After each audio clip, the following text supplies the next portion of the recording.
This episode is about the number 16 team on the Juggernaut Index, the Arizona Cardinals.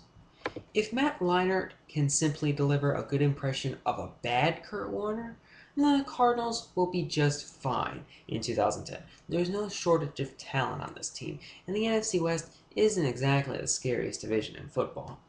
But if Leinart remains the hesitant, inaccurate quarterback we've seen in the past, guy who lost his starting job in the 2008 preseason, the guy who completed just 53.6% of his passes in '07, then it's going to be a long and painful year for Arizona. If you're investing in the Cards in fantasy leagues this year, then you're placing a stack of chips on Leinart. That's the unfortunate truth. And no, drafting Beanie Wells is not a hedge against the possibility that Leinart will be awful. Running backs don't benefit from playing in low-yield offenses directed by inept quarterbacks. This fact is unavoidable. In Arizona, Matt Leinart is the key to everyone's fantasy value. Thus far in his NFL career, he hasn't displayed any of the attributes that made Warner such a spectacular field general. The quick release, the decision making, the surgical precision, the superior confidence. Basically, if the Cards are going to continue to be an all-you-can-eat fantasy buffet, then Leinart will need to play much better than he ever has. For a guy who's owned in less than 20% of Yahoo leagues, the dude's pretty important in our game.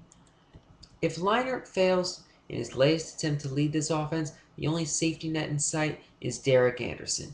He's another guy who shares none of Warner's best traits.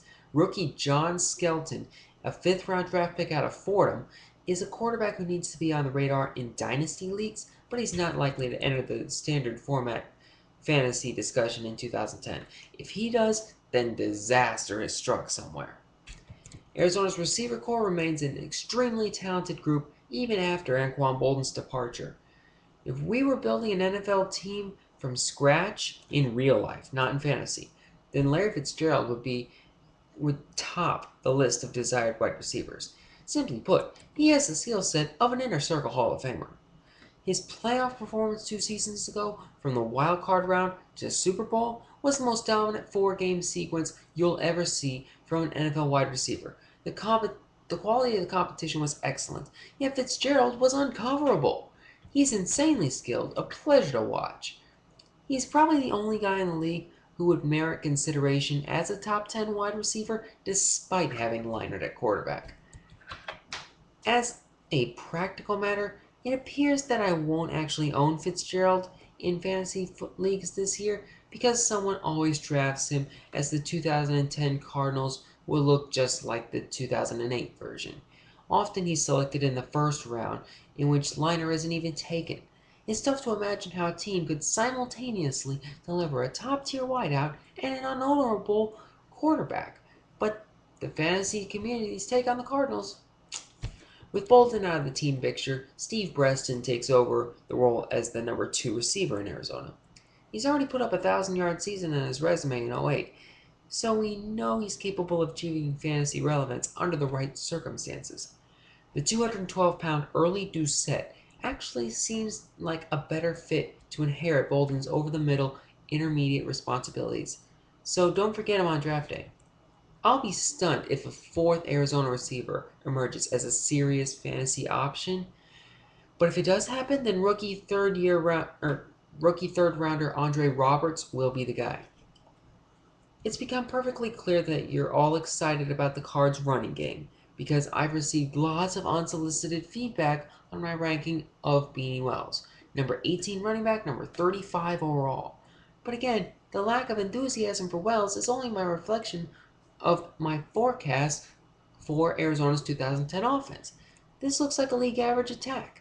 Wells, a terrific player, however, who somehow managed to be a must-own fantasy option as a rookie, even though his team ran the ball less than any other squad in the NFL.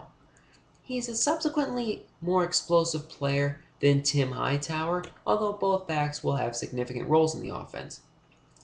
Hightower finished second among backs in both targets with 80 and receptions with 63 in 2009, and he's been a solid short yardage option over the past 2 seasons with 18 rushing touchdowns. His value depends entirely on your format. You'll love him in PPR and touchdown-only leagues. Hightower is very good at blitz pickup, so he won't simply disappear. Sorry, beanie fetishist. It's worth noting that you should not care at all who's the quote-on starter at running back for this team. Last year, it was not uncommon to see both Hightower and Wells get touches in the Cards' opening series. The Arizona O-line seems to have improved, adding 9-time Pro Bowler Alan Faneca, and we can reasonably assume that the run-pass ratio will tilt more towards normalcy in 2010. Check out last year's mix in the table above. Leinart probably won't audible away from the ground game as much as Warner did.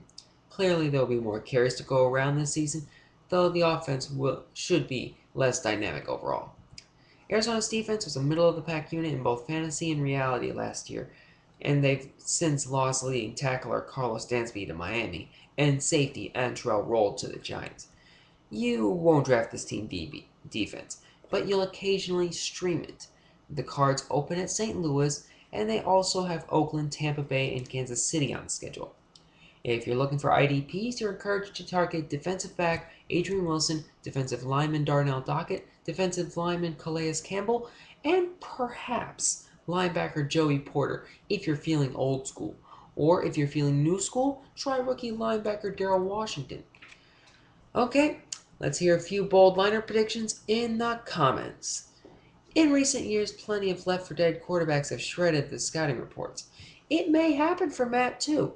I'm not counting on it, obviously, but the NFL forces us to consider all possible outcomes.